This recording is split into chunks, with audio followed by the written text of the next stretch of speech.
Authentique et humaine, elle parle avec franchise.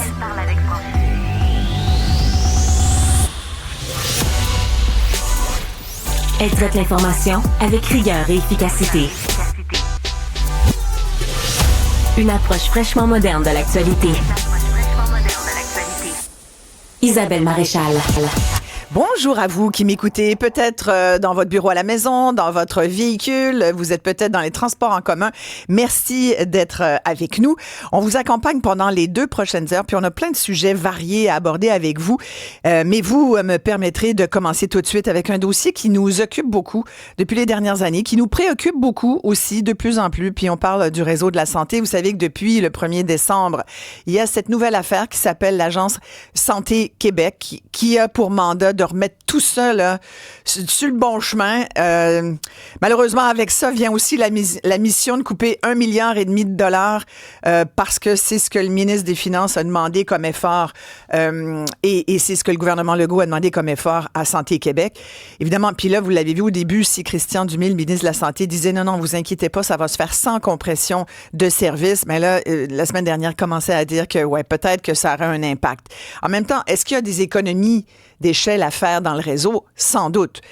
Il y a aussi des enjeux importants de mouvance entre les médecins qui sont en ce moment au public et qui passent au privé. Et ça, s'il y a quelques années, c'était un phénomène marginal, on se rend compte depuis les dernières années, surtout depuis les 2-3 dernières années, qu'il y a de plus en plus de médecins qui se désengagent de la RAMQ, donc des médecins là, qui vont travailler au privé. On voit aussi qu'il y a des jeunes médecins qui passent même plus par le public, ça va être direct au privé. Et là, le ministre de la Santé a déposé un projet de loi hier, le projet de loi 83, qui vise dans le fond à favoriser, c'est le titre, favoriser l'exercice de la médecine au sein du réseau public de la santé et des services sociaux. Je veux votre opinion là-dessus. Qu'est-ce que vous en pensez, vous? Qu'on dise aux nouveaux médecins, bien, si tu veux que le contribuable paye ton cours de médecine, qui peut être entre 400 000 et 800 000 $ selon la spécialité que le médecin choisit, c'est quand même beaucoup d'argent. Ce sont les contribuables qui, à 80 % contribuent donc à la formation des médecins. Est-ce que vous trouvez ça normal, donc, que le gouvernement dise, bien, ces médecins-là, ces jeunes médecins vont devoir rendre. Ils vont devoir aller passer 5 ans. Le projet de loi dit 5 ans. Pendant 5 ans, c'est le public seulement. Tu ne peux pas aller au privé. Est-ce que vous êtes d'accord avec ça? 1-877-827-2346. Trouvez-vous que c'est normal? Trouvez-vous que c'est normal qu'on soit obligé de leur rappeler d'abord qu'il faut qu'ils aillent travailler au public? Bon, bref, on va en parler ensemble. Texto, vous faites le 187-CUBE-Radio pour me dire votre opinion là-dessus. On va en parler tout de suite avec Régent Leclerc. Il est président de la Fédération de la santé et des services sociaux, un syndicat affilié à la CSN qui représente pas mal de travailleurs dans le réseau de la publique. Bonjour, merci d'être avec nous, Régent Leclerc. Oui, bonjour. Qu'est-ce que vous en pensez de cette proposition, de ce projet de loi du ministre Dubé? Je trouve qu'on réagit tardivement. Si on refait un peu l'historique, à l'époque du ministre Couillard de la Santé, qui a autorisé l'incorporation des médecins, et ensuite Dr Barrette, qui a fait aussi d'autres centralisations du réseau. Ce qu'on constate, c'est que le médecin est au cœur de toutes les décisions que le gouvernement prend depuis 25 ans. Et là, on promettait un médecin par habitant, de la province de Québec. Et là, on a été obligé de changer un peu les promesses. C'est beaucoup de pression sur un seul groupe, mais en même temps... Mais là, on est là, M. Leclerc. C'est sûr qu'on peut refaire l'histoire, mais là, on est là. On a beaucoup dit qu'il y a eu des ministres médecins, puis que ils n'étaient pas forcément meilleurs. Puis vous parlez de l'incorporation des médecins. C'est sûr que maintenant, aujourd'hui, on a l'impression, les patients ont l'impression que la médecine est devenue une business. Là.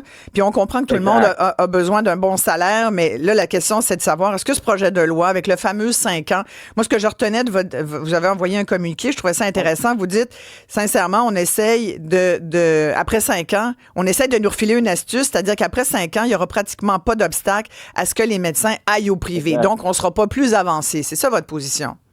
Oui, puis tellement pas plus avancé que ce ressentiment-là, généré par le fait d'être un peu emprisonné, parce que c'est le sentiment qui pourrait ressurgir de cette obligation, au lieu que ça soit un choix, au lieu qu'on améliore le réseau public, qu'on impose, parce que là, il y a d'autres enjeux aussi qui relient à la pratique des médecins, les personnes avec qui ils travaillent.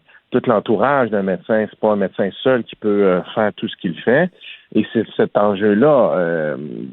Moi, je trouve que c'est un peu risqué de cibler uniquement les nouveaux médecins sans vraiment, je vous dirais, prendre en compte la problématique de ceux qui sont présentement qui œuvrent dans le réseau. Tout à fait. Qu'est-ce qui fait qu'ils quittent? Il faudrait peut-être essayer avant de le prendre de façon globale. On a comme l'impression qu'on lance cette idée-là à travers plein d'autres mesures qui vont au final peut-être donner des résultats, peut-être donner un effet pervers. Nous, on veut clairement qu'il y ait une vision d'ensemble. Puis quand je parle des personnes qui entourent le médecin, un médecin, là, c'est pas supposé de donner des rendez-vous, c'est pas supposé de descendre aux archives. Puis tout ce volet-là administratif, support clinique avec les infirmières régulières, inhalothérapeutes et tout le personnel, tout ça là, fait que si autour du médecin, les services qui servent à poser des diagnostics et à aider les patients, ces services-là sont en décrépitude, ne sont pas revalorisés, bien, le médecin va dire, moi, je vais faire ma clinique, je vais créer ma propre clinique, puis je vais embaucher les gens, puis je vais avoir le support requis pour soigner la population. Donc, vous dites, dans le fond, est-ce que vous dites le projet de loi va pas assez loin, on devrait l'imposer à tout médecin qui pratique au Québec de pratiquer au public d'abord? Parce que là, on dépend beaucoup du réseau privé. Là. Fait que comment on pourrait faire ça? Bien, c'est parce que la question qui se pose, pourquoi dans le reste du Canada, seulement une dizaine de médecins ce sont des affiliés, alors qu'au Québec, on est rendu à près de 775. Cet écart-là... 775 médecins qui sont partis du public pour aller au privé? 775, oui, c'est les données du Depuis combien de temps? Oui, puis on a à peu près une dizaine dans le reste du Canada, 12, je crois, pour être plus précis. Qu'est-ce qui a généré ce glissement vers le privé? Puis, je voudrais, il y a aussi le discours. Lorsque le gouvernement dit, nous, le discours qui veut que le privé est complémentaire au public, puis que nous, on va s'en servir pour donner des services, puis là, on s'aperçoit qu'on dégarnit le public, parce que c'est les mêmes joueurs. Tu sais, on peut pas créer un médecin en 2 semaines, puis ni des infirmières, puis ni de personnel. C'est le même personnel. Fait que les signaux qui sont lancés par le gouvernement, c'est qu'ils veulent mettre sur le même pied d'égalité le secteur privé et le secteur public. Et les études le démontrent, même les dernières études que M. Barrette a mis de l'avant, le fait que le privé, dans certaines circonstances, ça coûte beaucoup plus cher. Mais même si on paye avec la carte d'assurance maladie, c'est les contribuables qui payent. Donc, on sous-traite au privé. Les médecins quittent parce qu'ils vont au privé. Ils sont capables de se créer un environnement plus propice qu'ils ne retrouvent pas au secteur public. Ensuite, le gouvernement sous-contracte, ça coûte plus cher, on coupe dans le public, et là, la roue continue. C'est un cercle vicieux. C'est pour ça qu'il faut Mais il y a des gens qui disent... Oui, je comprends l'approche globale. Il y a des gens qui disent que ça reste marginal. Vous disiez 745 médecins là, de famille et spécialistes. Là, ça, c'est les données de la mi-juin dernier qui pratiquent hors du régime public québécois. C'est vrai que c'est pas tant là, vis-à-vis du nombre de milliers de médecins qui pratiquent au Québec, mais ce qui inquiète, c'est qu'ils étaient 450 en 2020, donc 4 ans plus tard, sont quasiment le double. Donc là, on se dit, comme dirait l'autre, si la tendance se maintient, on va être mal pris tout à l'heure. Mais c'est quoi? C'est 3,5 % des médecins. C'est pas énorme qui exercent dans le privé, mais c'est en augmentation depuis les 4 dernières années. Est-ce que c'est pas une façon aussi de remontrer à quel point les médecins sont quand même bien rémunérés maintenant? Vous parliez du gouvernement Couillard à l'époque, puis de Couillard comme ministre de la Santé. Depuis, on leur a quand même donné 7 milliards de dollars environ en augmentation salariale et conditions de travail. Ils ont beaucoup de primes. Je pense qu'il faut le dire, c'est l'occasion de dire les médecins au Québec sont bien payés. On peut-tu passer à un autre dossier? Or, ils sont en négociation collective en ce moment, puis je le vois, le tirage de couverte, là. Mais oui, puis ce qui est dommage, c'est qu'effectivement, un médecin doit être bien payé. Je vais être clair à cet égard-là. Il doit être bien payé. Mais ils sont, là. Ses responsabilités. Ouais. Oui, c'est ce que je dis. Mais à un moment donné, ça a été le discours des gouvernements précédents. Et lorsque la CAQ s'est présentée en élection en 2018, elle a promis de revisiter la rémunération. de telle sorte que il y aurait peut-être 1 milliard à quelques milliards de trop versés selon la CAQ en 2018. Et là, la promesse est comme tombée parce que là, on fait de la politique avec ça. C'est un des enjeux aussi. Mais c'est un peu... Il faut accepter présentement que le secteur public est mal en point. Il faut en faire un diagnostic, puis je ne fais pas de jeu de mots là, en jouant au médecin, là, mais il faut en faire un diagnostic où à l'effet que lorsqu'on dit que le privé est complémentaire, il est là le problème. C'est qu'on lance un mauvais message parce que l'analyse qui est faite par des chercheurs, par des experts, c'est que le privé vient vampiriser les ressources et ça se produit aussi chez les médecins, mais chez d'autres corps de métier, d'autres professionnels. Et ce glissement-là vers le privé, il est difficile à renverser. Vous avez tellement raison d'ailleurs, au même moment où il lance son projet de loi, le ministère de la Santé a émis un communiqué pour dire qu'il y aurait plus de Québécois qui vont pouvoir bénéficier de chirurgie. Le ministre Dubé dit la liste baisse, là, on est en train d'y arriver, grâce à des cliniques spécialisées privées où les gens vont pouvoir présenter leur carte soleil. Fait que si c'est pas ça, donner plus de place au privé, sincèrement... C'est parce que le problème, c'est qu'il y a des salles d'opération qui sont sous-utilisées dans les hôpitaux. Ouais. Et là, le problème, c'est qu'on va à l'extérieur alors qu'on a l'infrastructure. C'est sûr qu'il y a quelques infrastructures qui ont besoin d'amour, mais il s'en fait encore des opérations dans le public. Mais ça prend du personnel autour du médecin qui est l'élément central, j'en suis.